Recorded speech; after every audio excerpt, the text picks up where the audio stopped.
President Trump's transition team already hard at work vetting and building his cabinet. We know Susie Wiles, one of his campaign manager, will be Trump's chief of staff. Lots of speculation on who else will be tapped from his inner circle. Wilbur Ross has been through that process. He served as Trump's Secretary of Commerce from 2017 to 2021. Trade talks and tariffs dominated much of his time in office, including those steel and aluminum tariffs imposed on Canada. His book, Risks and Returns, Creating Success in Business and Life, came out in September. And Secretary Ross joins me live this morning. Nice to meet you, Secretary Ross. Thanks for making the time. Well, thank you for having me on. As you know, as you can imagine, the Canadian government has been already hard at work since Tuesday to try and get its Team Canada approach to handling a second Trump presidency. Our Prime Minister and the President certainly know each other, but I wonder what advice you would give to Canada as it prepares for a second Trump administration. Well, I think what Canada really should do, and I made this same comment in a speech before the Howe Institute in Toronto as part of my book launching campaign. I think what Canada needs to think through are the same old issues that we had before and figure out how they're going to deal with them.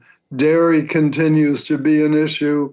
There probably will be issues with softwood lumber. There'll be a number of issues that are recurring from before. And most important will be trying to get a very unified plate against the bad things that some of the foreign countries are doing in the way of military exploits. Tell me about your view on the 10% tariffs on all imported goods. Obviously, you dealt with tariffs, the steel and aluminum tariffs, when you were in cabinet. Do you think that this is a serious threat, and how do you think Canada should try and get exempt from it? Well, Canada, as you know, got very favored treatment in the aluminum and steel tariffs that I put in when I was Secretary of Commerce. I think everybody recognizes that there is something of a special relationship between the United States and Canada. And I don't think that will change. The concept of a blanket tax, I'm sure there will always be some sort of exceptions for some sort of a specific reason. For example, we import a lot of energy from Canada. I can't imagine that the president would want to tax that, because all it would do would be to raise our costs and not help anything with more American jobs. So I think it's easy to have the fears be overblown.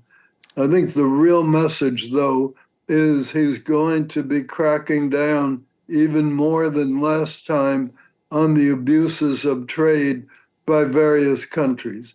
That's going to be a real fact.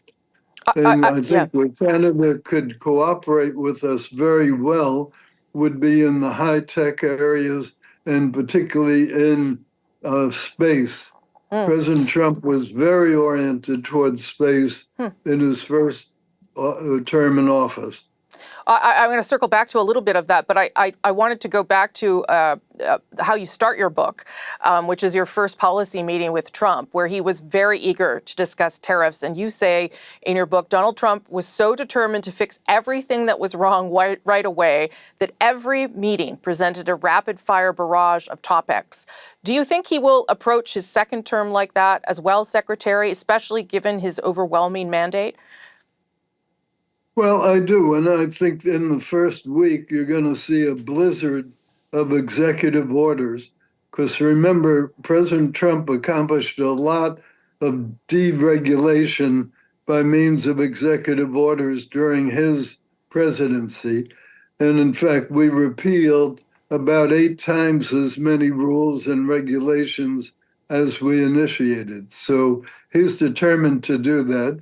And President Biden had reversed a lot of that. So I think you're going to see him going back to where we were, and probably in some cases going beyond, because Biden also introduced some new rules and regulations that had not been in effect pre-Trump.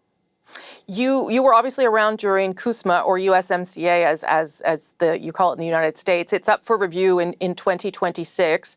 I don't think the former president wants to get rid of it, but you can correct me if I'm wrong. I wonder whether you think, though, he will seek improvements. You talked about supply management. Maybe that's kind of top of mind for him. What are your thoughts there, sir?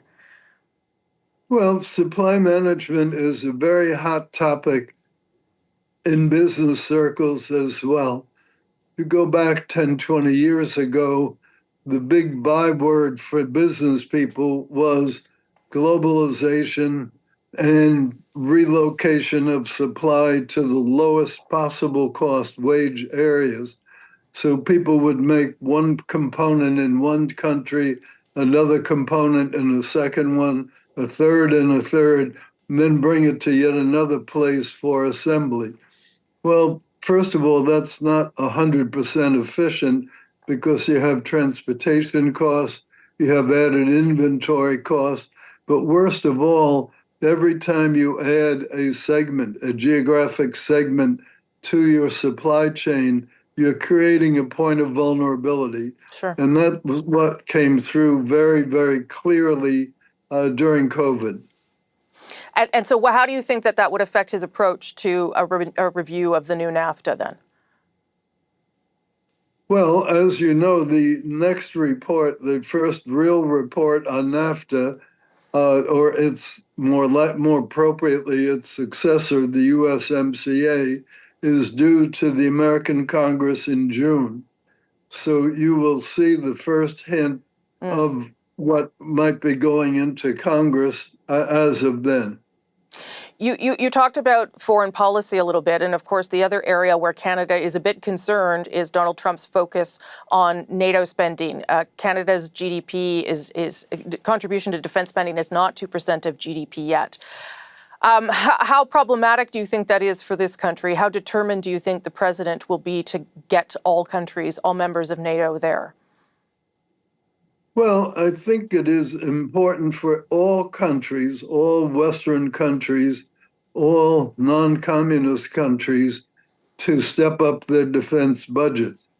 Clearly, the world is a more dangerous place right now than it had been. And frankly, I think part of the problem is that President Biden did not project strength. If you notice, he barely reacted to a whole lot of initiatives taken by China and by the Iranian surrogates. He didn't do anything about the balloon flying over our military bases. He didn't do anything about Chinese and Russian nuclear submarine docking in the port of Havana, Cuba, 90 miles offshore. And with the Houthis, who are really just Iranian lookalikes, he did nothing very much to punish them for totally disrupting the Red Sea shipping movements. I think under Trump, you're going to find much sturdier responses. As I put in my book, Risks and Returns, the first state visit that President Trump took was from President Xi of China. And he chose in the middle of the ceremonial dinner for the opening of that session to announce that we launched 52 missiles into Syria to punish them for having tried an attack on one of our air bases in the Mideast. Yes. That sent a message. That sent a message to President Xi, sent a message to Iran, to everyone.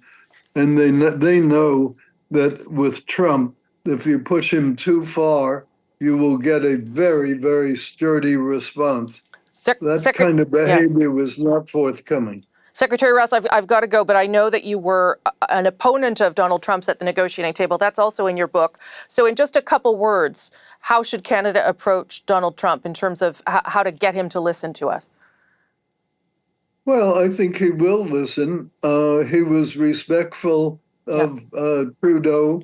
He respects other world leaders. But Canada has to realize that America does have a much sturdier set of principles and policies now than what it had before.